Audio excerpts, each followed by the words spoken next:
ఆ రక్తం ఎంత అర్థం చేసుకున్నారో తెలియదు. మారుమూల ఎక్కడో ఆదిలాబాద్లో ఒక తాండాలో ఉండే ఒక తల్లి, ఒక యువకుడు, నిర్మల్లో ఉండే ఒక యువకుడు, ఇక్కడ మారుమూల శ్రీశైలం అడవుల్లో ఉండే ఒక చెంచు యువకుడు, రాజోల్లో ఒక ఇద్దరు బిడ్డలున్న ఒక ఆడబిడ్డ. మీరందరికీ నేను ఎంత తేలిక అర్థమవుతానంటే గుండెల్లో పెట్టుకుంటారు మీరు నన్ను. నేను చెప్పకర్లా, నేను ఏంటో నేను చెప్పకర్లా, కానీ ఒకసారి మా ఇంట్లో వాళ్ళకి నేను చెప్పుకోవాల్సి వస్తుంది నేనేంటో. బంధం దగ్గర కొద్దీ చూడటం కష్టంగా ఉంటుంది. మీరు దూరం నుంచి చాలా ట్రాన్స్పరెంట్గా, చాలా పారదర్శకతతో చూస్తారు. మీరు నన్ను మోడీ గారికి అర్థమవుతాను, మీకు అర్థమవుతాను. నాతో పాటు పనిచేసే కొద్ది మందికి నేను అర్థం కాను. ఎందుకు అర్థం కానంటే నా మీద ఆశ ఉంది. ఒక కప్పు కాఫీ ఇచ్చి కూడా ఎమ్మెల్యేలు ఆశిస్తారు నా దగ్గర. ఒక ఆరెంజ్ జ్యూస్ ఇచ్చి కూడా నా మీద నువ్వు ఎమ్మెల్యే అయిపోవాలని ఆశిస్తారు నా మీద.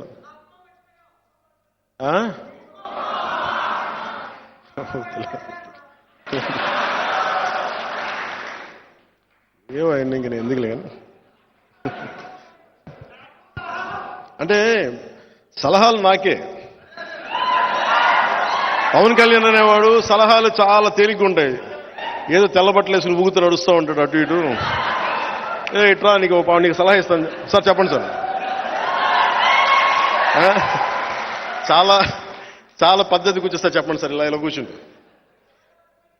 నువ్వేం చేయాలంటే ఏ నియోజకవర్గంలో ఎవరిని పెట్టాలో నాకు చెప్తారు.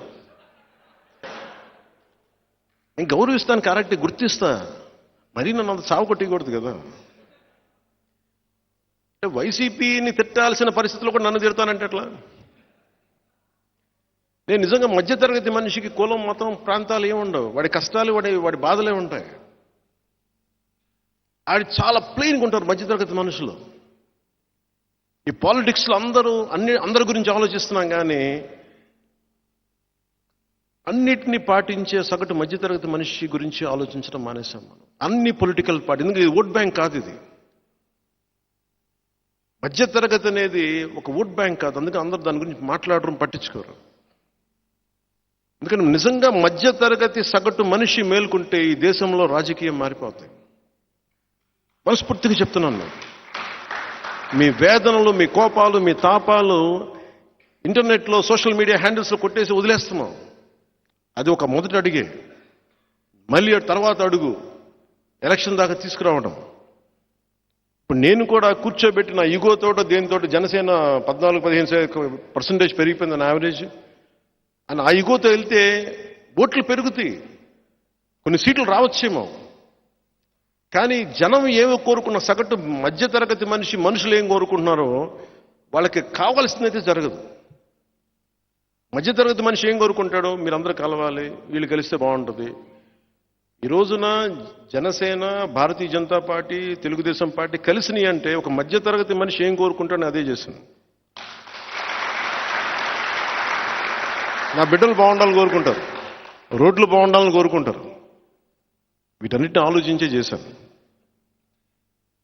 ఈ ప్రాసెస్లో నన్ను